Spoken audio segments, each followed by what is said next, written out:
Hi, and welcome to Thrive at Home Video Blog Season 2, Episode 2. I'm Carrie. My name's Sam. And we are going to talk about today the 10 ways that you can ruin your marriage. That's it. 10 ways. 10 ways. We may throw in one extra.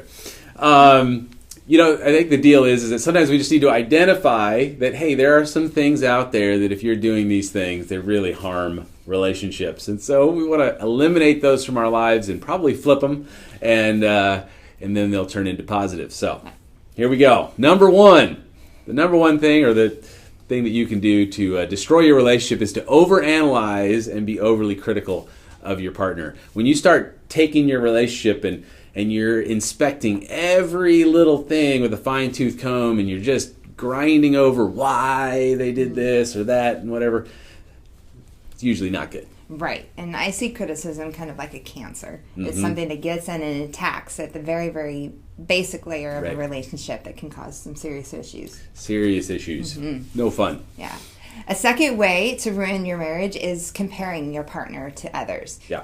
And it could be either previous partners or others around you. Yeah. And any comparison is a killer. It is. Every time. Yep. I mean, one of those common ones, right, for men, I mean, the reason that porn is so bad is that porn isn't real. That's right. Right? So if you're comparing your partner to an image, okay, that's been doctored, then yeah, that's one of those like super common things, Right. but that's comparison. Right. Or just the simple, well, so-and-so wouldn't do that. Right.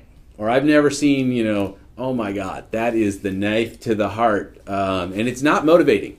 Right. No, it doesn't motivate me to be a better partner. Right.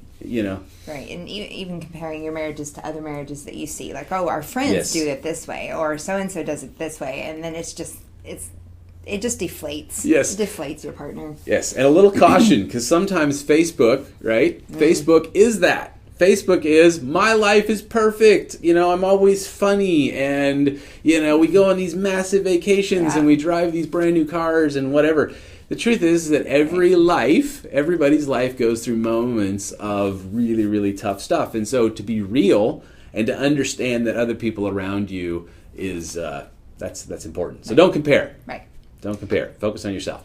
Number 3, stop listening.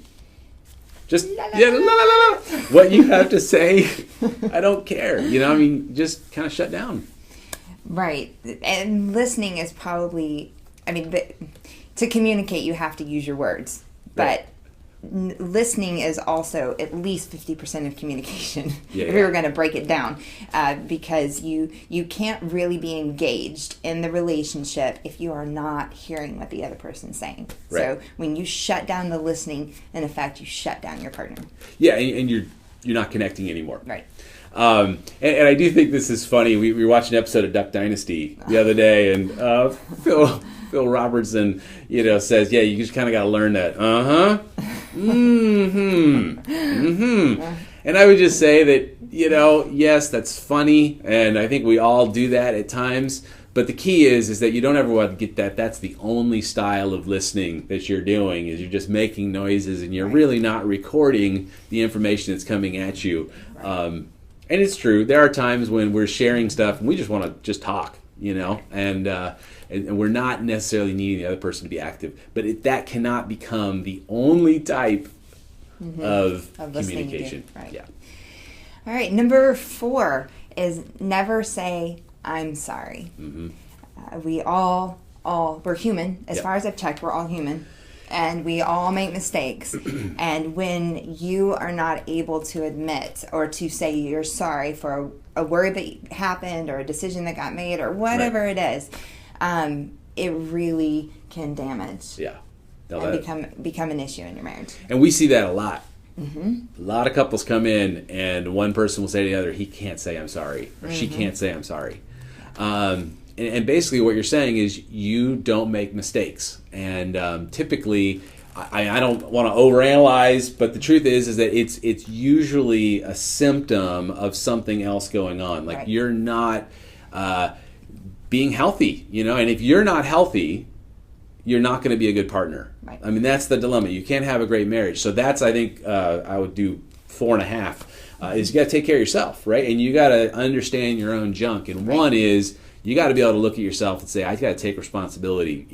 There's things that I do that harm the relationship. And no, we're not always on. Right. I mean, the truth is that we do things. Sometimes we're just in a bad space and we say things. But the key to a great marriage is you recover. Right. And you say, I'm sorry. You take responsibility for it. So that's a big one. Figure out how to do that and mean it. Okay, that was number 4. Number 5 is try to change your partner. Try to change your partner. Spend lots of time ordering things that you think might help them. Right? I bought this book that I think might be good for you to read. No. Or this, weight loss, bad idea, Right. You guys have probably heard it 100 times. We have said it 1,000,000 times. The only person you can change is yourself. And if you try changing anyone else, you're going to be disappointed. You're going to feel frustrated, and you're just going to cause a lot more headache. And you're going to ruin the relationship. Yeah, you're going to ruin it. It's not going to go anywhere. I mean, if you spend your life trying to change another person, bad news. Really, really, really bad news. Yes. All right, we're going to continue this top 10 ways to destroy your relationship next time. So goodbye for now. I'm Carrie. My name's Sam. Thank you so much.